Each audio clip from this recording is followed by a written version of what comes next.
philosophers have thought about this problem quite a lot. So if there are all these jivas, if all these jivas are all over the place, then how do we classify them so that we can try and approach this in a very rational way?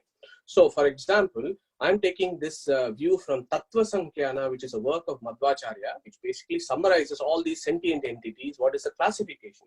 So all the sentient entities on the existence become what is called tattvas. So as I said, 24 tattvas, they all mix and form the material universe, and the jivas get the material bodies. So it says, Swatantram, Aswatantram cha dvividam tattvamishyase, Swatantro Bhagavan Vishnuhu. So there is this one independent being called Vishnu who is independent. Then you have Aswatantra entities, all else that are dependent on him. So then the philosophers would classify Aswatantra into two, Bhava and Abhava. Bhava means that which has existence, and Abhava is that which is non-existent. And within Bhava, they will classify this into sentient and non-sentient. And within sentient, they would say that which has never had suffering and that which has suffering. That which has never had suffering is called Dukkha Asprashta, which is Lakshmi. Then you have Dukkha Sprashtas, that is the ones that have suffering of some sort. Suffering means not just going through pain, but having that material entanglement or material covering itself is a Dukkha Sprashta. So then that is divided into Vimuktas and Dukkha Samstas. So Vimuktas are the ones that have already attained liberation. And then you divide those Vimuktas who are also Aksharas into Devas, Rishis, Pitrus, Pa and Naras. Naras are the highest among humans who have attained liberation. Pas are these great Chakravartis or kings who have attained liberation. Prahalad, for example, is a great example of that. Pitrus, or there is a separate Pitrugana Devatas, but also the ancients or ancestors who have attained liberation. And then Rishis, the highly knowledgeable beings who have attained liberation. And then you have the Devas who have attained liberation. So that is one group. Then you have Dukkha Samstas, are the ones that are still in material, they have a material covering still, they haven't yet attained Mukti. So then there is a classification that goes Mukti Yogyas, Mukti Ayogyas. Let's not deal with Mukti Ayogyas at this point. Let's focus on Mukti Yogyas. So these are the beings, the sentient beings currently in this material universe. So the philosophers classify all the the sentient beings in the universe into 5 categories: Devas, Rishis, Pitrus, Pas and Naras. Yeah. Now, I had to spend the last 20-25 minutes to get you to this point of talking about Devas. The reason being, when we have to talk about Devas, we need to have all this background and then approach this concept of Devas as per Vedic philosophies. So what does the word Deva means? So in the English word divine, you've heard of divine, the coffee is divine. So the divine comes from the Sanskrit word Deva. That is where the word divine comes from. We use the word Divyam, for example, in our language. So essentially the word Deva gives you an idea of light. It gives you an idea of jnana, knowledge. So these guys are highly knowledgeable.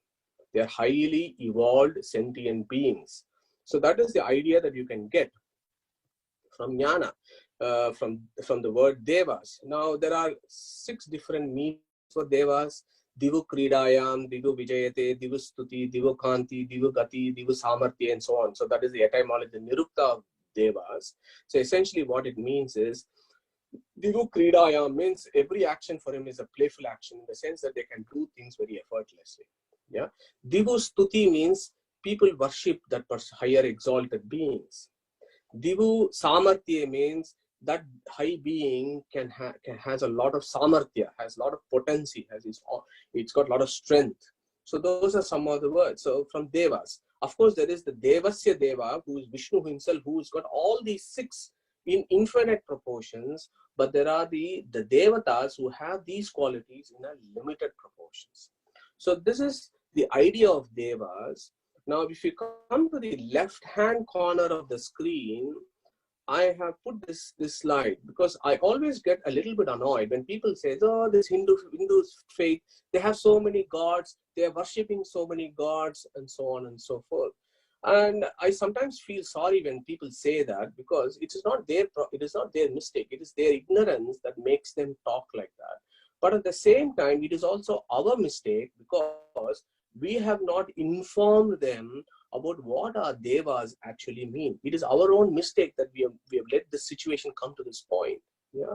The reason why I say that is the concept of devas is not unique to Hinduism. If you go to Zoroastrianism, they talk about 7 different chiefs, devatas. If you go to Christianity, let's not go too far. Let's go to Christianity. There are 10 devatas. They are the angels, the dominions, and so on. So they also have devatas. If you go to Islam, from Gabriel, they have 3 more. So they have 4 devatas, even in Christianity. So there are these devatas that are there in all views and all religions. It is not unique to Hinduism. It is really is not unique, and that is a message that if there is one concept that you want to take away from today's talk, that is one concept that I would want to take is this aspect of devatas is not unique to Hinduism. It is just that our devata philosophy is extremely evolved. It's highly evolved compared to the other philosophical systems.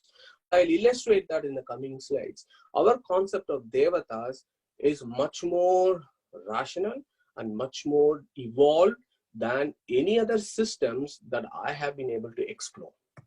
Okay, so this gives you where the devatas come in the larger picture of all the sentient beings in the universe. HinduKnowledgeAcademy.com will celebrate Vedic culture and present its philosophies to the modern Hindu in an accessible format. Our ancient heritage is our greatest strength. Through preservation and dissemination, together let us spread positivity in the world. Thank you for listening and welcome to Hindu Knowledge Academy.